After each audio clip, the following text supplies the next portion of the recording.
Vamos então procurar perceber quais vão ser os argumentos dos nossos comentadores para um dos assuntos que marcou a atualidade durante a semana informativa, o discurso sobre o Estado da Nação, proferido pelo Presidente da República, na altura da abertura do ano parlamentar.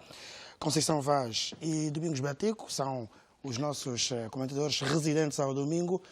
Conceição, boa noite. Ouviu atentamente a intervenção do Presidente da República. Quais são as notas marcantes deste discurso? Muito bem. Primeiro, agradecer por me ter dirigido a pergunta, como faz também a Claudete, de resto. Quero saudar-vos, a televisão, por mais um aniversário, e penso que vocês deviam manter esta dupla, que vocês têm uma ótima conexão.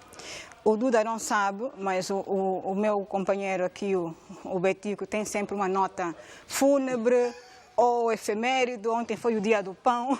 Talvez queira fazer uma referência a isso. Portanto, antes de ir já para a sua questão, para não interromper o debate quando estivermos já no seu auge, eu gostaria que ele também saudasse, assim como também gostaria de saudar o senhor telespectador que nos acompanha a partir de casa. Domingos Betico, há essa nota introdutória? Não, há de facto, há porque dois assuntos terão me entristecido nestes últimos dias. A nota aqui sobre o falecimento do médico, né, José Pascoal, a família, a classe médica do país perde. Todos nós sabemos da importância que ele desempenhava, sobretudo no Hospital dos Queimados, porque ele era médico na especialidade reconstrutiva, né? No fundo, portanto, o país perde um bom patriota. E, por outro lado, estender o meu braço solidário às mamás aqui, no caso, as senhoras vendedeiras do mercado da mulher, né? Eu, de facto, sou produto de uma vendedeira e fruto daquele esforço da minha mãe, formei-me, de facto, superiormente. Portanto, ao Estado, espero que estenda, de facto, o braço solidário. O Estado angolano é uma pessoa de bem e quero acreditar que isso vai acontecer. Vão, efetivamente, prestar esse braço solidário a todas as vendedeiras que terão perdido o seu negócio. Fala-se aí em 40 milhões de kwanzas, que a esta altura está avaliada a mercadoria dessas mamás zungueiras, vendedeiras e não só. A elas o meu braço solidário. E a TPA, feliz aniversário, né, antecipado. Já amanhã, mais um ano de existência desta televisão clássica angolana, a líder de todas. Moço, muito obrigado e feliz aniversário. Muito bem, vamos então agora olhar para os assuntos da semana. Muito bem, agora avançamos. De facto, tivemos uma semana repleta de acontecimentos, mas o discurso sobre o Estado da Nação acabou por centralizar as atenções dos angolanos. Por aquilo que ouviu Conceição Vaz, o que é que reteve?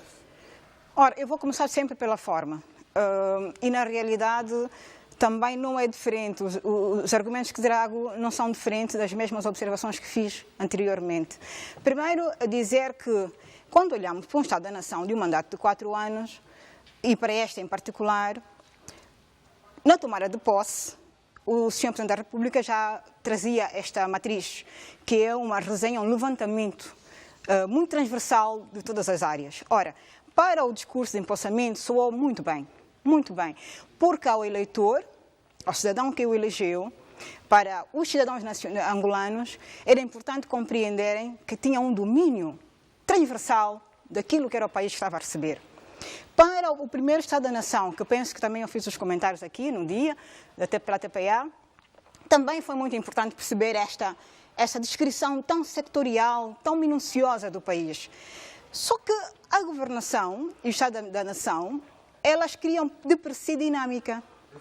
Pelo que, num segundo mandato, por exemplo, ao invés de se ter o mesmo discurso tão sectorial, eu penso que o segundo e terceiro mandato trazem uma imperatividade. Quer dizer, além do sonho, da visão, da expectativa, daquilo que se pretende fazer enquanto chefe de Estado, como ele vê o país, as diferentes áreas, que isso é o primeiro mandato, já no segundo e terceiro mandato, o chefe de Estado tem um contacto com a realidade, com os dossiers, com aquilo que é possível fazer entre o sonho e a praticidade objetiva daquilo que ele tem em mão.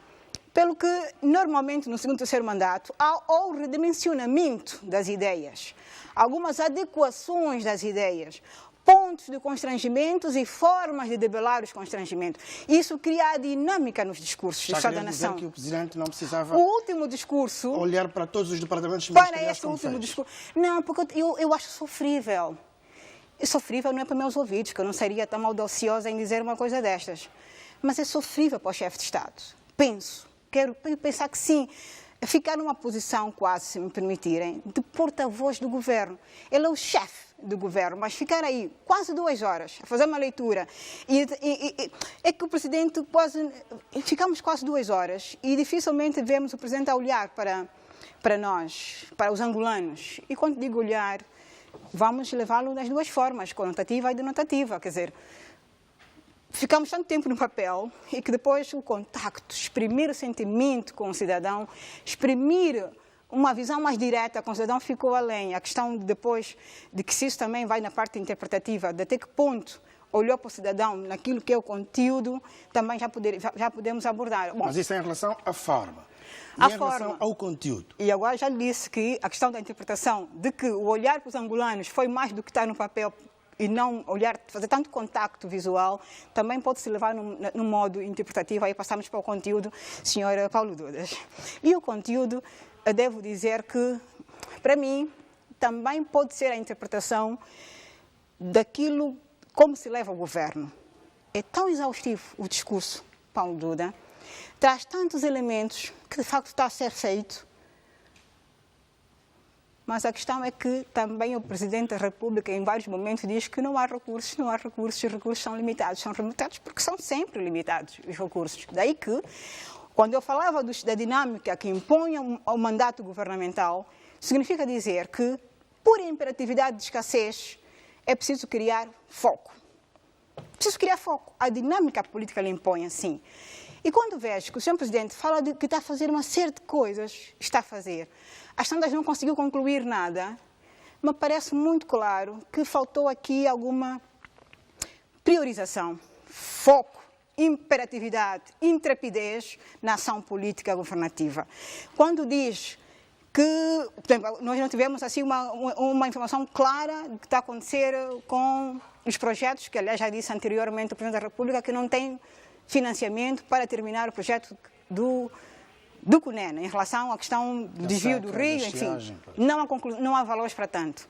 Quando falou da questão que encerra o processo de 27 de maio, pediu desculpas, enfim, foi bonito, mas depois levantou, abriu um baú tão complexo, criou tantas expectativas e agora não tem dinheiro suficiente para fazer o quê?